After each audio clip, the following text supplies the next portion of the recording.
자금 민주당의 행태는 정상적인 사고로는 도저히 이해가 안 되는 구석이 한두 가지가 아닙니다. 국민들에게 잘 알려서 민주당이 의석만 많지 지금 하는 일이 대한민국에 도움되는 일은 하지 않고 대한민국을 혼란에 빠뜨리고 분열시키고 해대는 일을 한다는 것을 잘 설명할 필요가 있습니다. 오늘은 대표님으로부터 신임 정책위 의장에 대한 인준 동의 요청이 있어서 조금 있다가 아마 절차를 밟을 걸로 그렇게 생각을 합니다. 나온 김에 자금의 민주당의 행태에 대해서 한 말씀 드리겠습니다. 자금 민주당의 행태는 정상적인 사고로는 도저히 이해가 안 되는 구석이 한두 가지가 아닙니다. 이재명 대표에 대한 기소는 자신들이 당내 경쟁하는 가운데 경선하는 가운데 자기 당 안에서 제기됐던 문제이고 이재명 대표를 둘러싼 수사와 관련해서 5명이나 목숨을 끊었습니다. 뿐만 아니라 최측근들이 모두 구속되어 있는 사건이고 자신이 설계자라고 했던 그런 일을 자꾸 정치 탄압이라고 하고 있습니다. 믿을 국민이 누가 있겠습니까?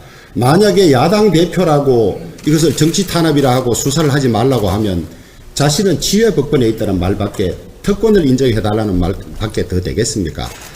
법원에 가서 재판받아서 판단을 받아야 되는 것인데 이 5명의 죽음 그 다음에 숱한 사람의 구속 그림 그리면 그 한가운데 이재명 대표가 있지 않습니까? 그런데도 불구하고 당 전체가 동원돼서 옹호를 하고 있고 당헌까지 비틀어서 왜곡하면서 직무정지도 시키지 않고 있는 이런 상황이 계속되고 있습니다. 그 다음에 양곡관리법입니다. 자신들이 집권할 때는 전혀 하지 않다가 이제 와서 의무적으로 매입하는 법을 만들려고 합니다. 농민단체인 전농까지도 반대하고 있는 법안입니다. 곰곰이 생각해 보니 이것은 우리 농업을 파괴하고 정부를 곤란에 빠뜨리게 하는 그런 방법이라는 생각밖에 들지 않습니다. 안 그래도 쌀이 남아도 오는데 쌀 생산이 늘어나면 의무적으로 사주도록 하면 누구나 쌀 농사를 지을 것입니다. 지금 쌀 농사는 99.7%가 기계화되어 있어서 누구나 쉽게 지을 수 있고 다생산 품종은 미질은 좋지 않지만은 생산량이 120%, 130% 되는 종류가 있기 때문에 의무적으로 매입해 준다고 하면 모두 그 쌀을 심을 수밖에 없는 그런 상황입니다. 그러면 매년 1조 넘는 돈이 양곡 매입에 들어가고 5년 후에는 10분의 1 가격으로 내다 버리다시피 하는 이런 법을 밀어붙이려고 하고 있습니다. 도저히 이해가 안 됩니다. 누가 어떤 목적으로 민주당에서 이런 것을 주도하는지 이해가 되지 않습니다. 그 다음에 간호법도 마찬가지입니다. 직회부를 하고 있는데 우리나라는 의료법이 의료관계인들이 모두 의료법 체계 안에 하나로 통합되어 있는데 간호법만 별도로 떼내서 만들면 나머지 직역도 모두 법을 만들어 달라 하는 상황이 생기고 이 일로 인해서 그 의정 논의 자체가 전부 깨져 있습니다.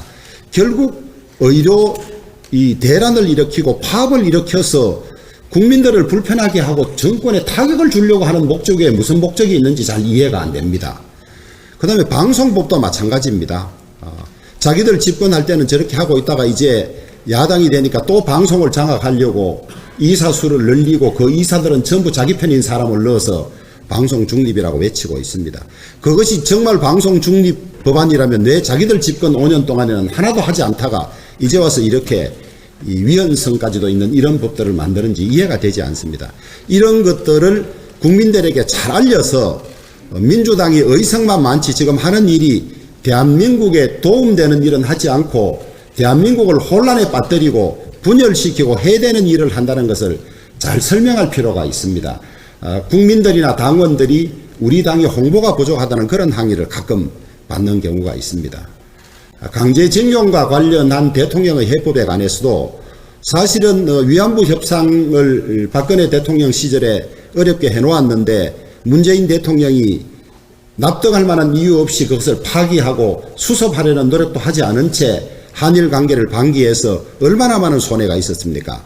어느 경제단체가 연구한 바에 의하면 위안부 협정 파기로 인해서 우리나라가 입은 경제적 손실만 20조가 넘는다고 합니다.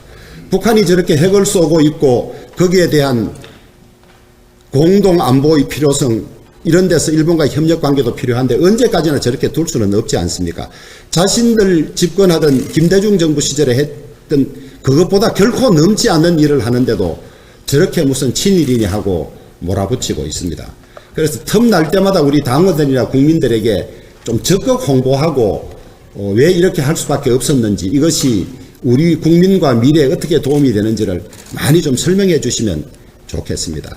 이제 내년 4월이니까 한 1년 정도 남았습니다. 최선을 다해서 이 1년을 민심을 잘 듣고 잘 관리하고 해서 내년에 우리가 일당이 되어야만 이런 문제들을 모두 해결할 수 있기 때문에 남은 기간만이라도 최선을 다했으면 좋겠습니다.